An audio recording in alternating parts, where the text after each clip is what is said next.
Hey everyone, so we will start our topic recombinant DNA. You know कि इस channel पे आपको BSc की हर एक सेमेस्टर की क्लासेस मिल जाएंगे।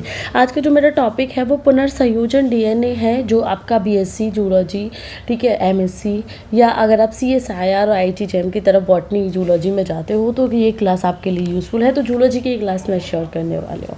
टॉपिक को स्टार्ट करते हैं। नोट्स आपको चाहिए तो भी मिल जाएंगे, आप कॉमेंट डाउन कर सकते हो।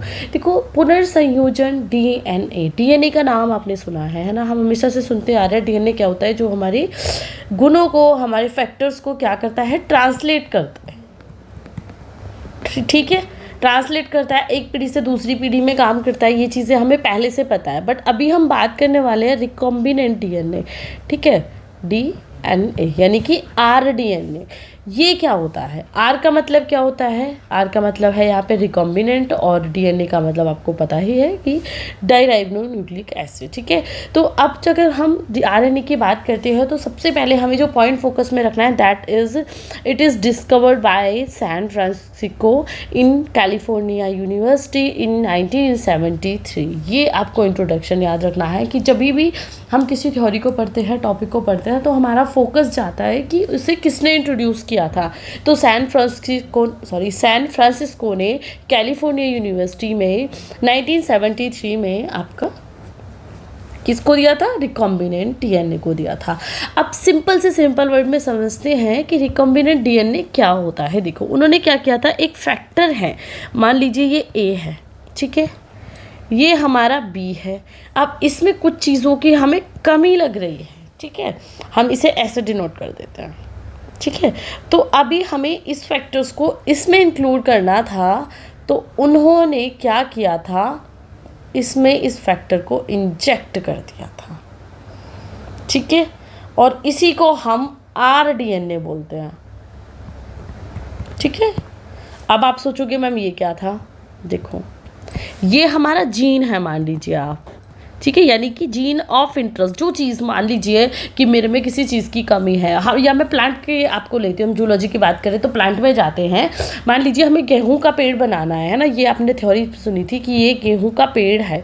अभी ये पेड़ क्या है, ये कम फसल देता है और ज़्यादा लंबा होता है, बट हमें लंबाई का कुछ करना नहीं है। तो हम क्या करेंगे, इसमें जो अच्छी क्वालिटीज़ होगी, यानी कि जीन इंटरेस्टेड, ठीक है, हम इस प्लांट में इंडक्ट कर देंगे, नॉर्मल प्लांट, या यहाँ पे वेक्टर बोल सकते हो आप इसे, ठीक है, इसमें हमें इंक्लूड कर दिया। तो अभी हमें क्या मिल गया, हमें जो पेड़ मिल गया वो छोटा मिला, प्लस उसमें बहुत ज़्यादा फल हमें मिला। फल मतलब गेहूं की जो वो है आपकी पैदावार, वो बहुत ज़्यादा मिली है। तो इसको हम रिकॉम्बिनेंट डीएनए बोलते हैं। फिर से समझो, सिंपल लैंग्वेज में समझाती हूँ, ये समझ आ गया ना तो फिर पूरी प्रोसेस बहुत ईजी हो जाएगी आपके लिए। देखो, हम लेते हैं यहाँ पे गेहूँ, ठीक है, हिंदी की बात कर रही हूँ, बीएससी है तो हिंदी है। देखो, अभी ये प्लांट है, ठीक है, प्लस इसमें हमें क्या करना है, ये हमारा कोई सीड हम यहाँ पे लेके चलेंगे, सीड प्लांट। अब ये सीड क्या है, इस सीड को हमने तैयार किया है कि जिसकी वजह से ये जो प्लांट है वो अच्छी पैदावार देगी, यानी कि इसमें हमने कुछ ऐड प्रॉपर्टीज़ की हैं, ठीक है। अब हमने इसमें प्रॉपर्टीज़ ऐड कर दी, तो अब जो हमने इसकी कमी में इसको कर दिया इंजेक्ट। अब हमें जो प्लांट मिलेगा वो अच्छी लेंथ का मिलेगा, उस पर हमें ज़्यादा पैदावार मिलेगी, ठीक है। तो ये हमारा क्या हो गया, ये हो गया हमारा आरडीएनए, ठीक है। ये एक प्रोस्पेक्टिव में बता रही हूँ, ये ह्यूमन के केस में भी है, ये प्लांट के केस में भी है, सभी चीज़ों के लिए है।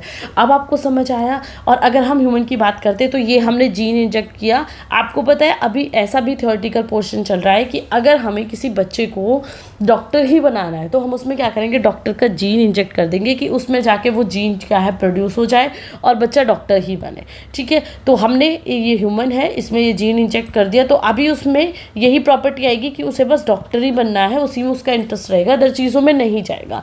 तो ये आपका रिकॉम्बिनेंट डीएनए वर्क करता है, ठीक है। थ्योरी अब आप खुद से लिख लोगे जब आपको ये पॉइंट समझ आ जाएगा, ओके।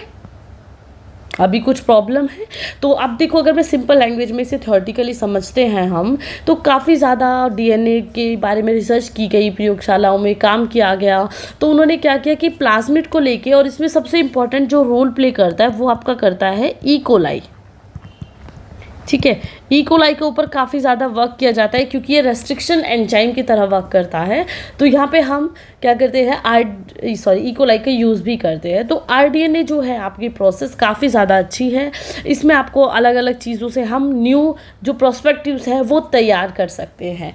अब यहाँ पे मेन पॉइंट आ जाता है विधियाँ, मतलब हमने पढ़ लिया ठीक है आरडीएनए क्या होता है, अब हम बना कैसे सकते हैं। अब ऐसा तो नहीं है मैंने आपको जीन बताया इसमें इंजेक्ट कर दो प्लांट मिल जाएगा या ह्यूमन बॉडी न्यू मिल जाएगी, वो उस पर्सपेक्टिव के अकॉर्डिंग नहीं मिलेगी। तो कुछ विधि होती होंगी, वो कैसे वर्क करती है वो विधियाँ भी आप देख लीजिए। ठीक है। अब यहाँ पे देखो जो हमारा पॉइंट आ जाता है वो हमारा पॉइंट आता है कि हम स्टार्टिंग कहाँ से करेंगे।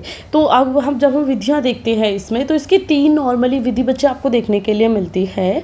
हमेशा से रिकॉम्बिनेंट डीएनए को जो बनाया जाता है वो 3 मेथड्स के थ्रू ही बनाया जाता है। और यहाँ से आपके वेरी शॉर्ट पे क्वेश्चंस या एमसीक्यू टाइप में भी आ जाते हैं। तो ट्रांसफॉर्मेशन, नॉन बैक्टीरियल ट्रांसफॉर्मेशन या फेज इंजेक्शन। ठीक है, मैं आपको सिंपल वर्ड्स में टॉपिक समझाने वाले हूँ। अब देखो ट्रांसफॉर्मेशन क्या है। ट्रांसफॉर्मेशन सीधी सी चीज़ है, मैंने आपको बताया ये हमारा जीन है, इसे हमें इस वेक्टर में इंक्लूड करना है। तो हम क्या करते हैं, डायरेक्ट इसे बना देते हैं, राइट। ये हमारा ट्रांसफॉर्मेशन हो गया, यानी कि सीधा लिया, ऐड कर दिया, नया जो हमारा आरडीएनए है वो बनके तैयार हो गया। ठीक है, यानी कि जिसका मैंने अभी पीछे आपको एग्जांपल दिया कि भाई ये हमने जीन लिया, इंटरेस्टेड जीन की, जो हमें इंजेक्ट करना है किसी चीज़ में, जो प्रॉपर्टीज़ हमें चाहिए उस प्रॉपर्टीज़ का जीन हमने अपनी लैबोरेटरी में तैयार किया। जो हमारा वेक्टर है जिसमें हमें इंड्यूस्ड करना है उसमें इंड्यूस कर दिया और सीधे सीधे ये हमारा पॉइंट बन गया। मैं कलर पेन चेंज करके समझा देती हूँ। या तो हमने क्या करा, ये यहाँ पे ऐड कर दिया। ठीक है, ये क्लियर हुआ ट्रांसफॉर्मेशन। अब जब आ जाती है बात फेज ट्रांसफॉर्मेशन की, तो जब हम फेज ट्रांसफॉर्मेशन देखते हैं तो यहाँ पे एक और पॉइंट आपको लिखना है कि ई कोलाई, ठीक है, ई कोलाई एंजाइम की हम बात करते हैं। ठीक है, अब ट्रांसफॉर्मेशन प्रोसेस में तो हम ई कोलाई एंजाइम को यूज़ करेंगे, बट जब हम बात करते हैं नॉन बैक्टीरियल ट्रांसफॉर्मेशन की तो यहाँ पे ई कोलाई का यूज़ नहीं होता है, सॉरी, ई कोलाई का यूज़ नहीं होता है इस प्रोस्पेक्टिव में। सेम प्रोसेस इसी की तरह रहेगी, बट ई कोलाई का यूज़ हम यहाँ पे नहीं करेंगे क्योंकि इसमें जो हमारा होस्ट है वो बैक्टीरिया, कोई भी बैक्टीरिया नहीं होगा। हम सीधे सीधे माइक्रो इंजेक्शन यहाँ पे लेंगे। ठीक है, ये पॉइंट आपको लिखने हैं। माइक्रो इंजेक्शन हमने लिया और इसे इंजेक्ट कर दिया और हमें हमारा आरडीएनए मिल जाएगा। ठीक है, अब आ जाता है सबसे इम्पॉर्टेंट पॉइंट जो कि है फेज ट्रांसफॉर्मेशन। फेज ट्रांसफॉर्मेशन में हम क्या करेंगे कि इसमें बैक्टीरिया की बजाय सबसे पहले तो हम फेज का यूज़ करेंगे। और फेज का यूज़ हम कैसे करेंगे, देखिए ये हमारा डिज़ायर्ड वेक्टर है, सॉरी डिज़ायर्ड हम बोलेंगे यहाँ पे जीन है। ठीक है, और ये हमारा क्या है, वेक्टर है। ये इस टाइप से वेक्टर है। फर्स्ट स्टेप हो गया। सेकंड स्टेप में हम क्या करेंगे, इसको हम एज इट इज़ रखेंगे। मैं पेन का चेंज करके इसलिए बता रही हूँ आपको पॉइंट क्लियर हो। ठीक है, अब हम इसको क्या करेंगे, इसको कट कर देंगे जहाँ पे हमें इंजेक्ट करना है। फॉर एग्जांपल हमें यहाँ इंजेक्ट करना है तो हम इसको कट कर देंगे। अब वो जो फेस बन के आएगी वहाँ पे हम इसको इस टाइप से इंजेक्ट कर देंगे। और जब हम इसे इस टाइप से इंजेक्ट करते हैं, इसका जो एम्प्टी पोर्शन होता है, जब हम अपनी फेस ट्रांसफॉर्मेशन के थ्रू यहाँ पे अपने वेक्टर्स में इसे इंक्लूड करते हैं, तो ये आपकी फेस ट्रांसफॉर्मेशन होती है। काफ़ी सिंपल एंड ईजी लैंग्वेज में मैंने अभी आपको समझा दिया है।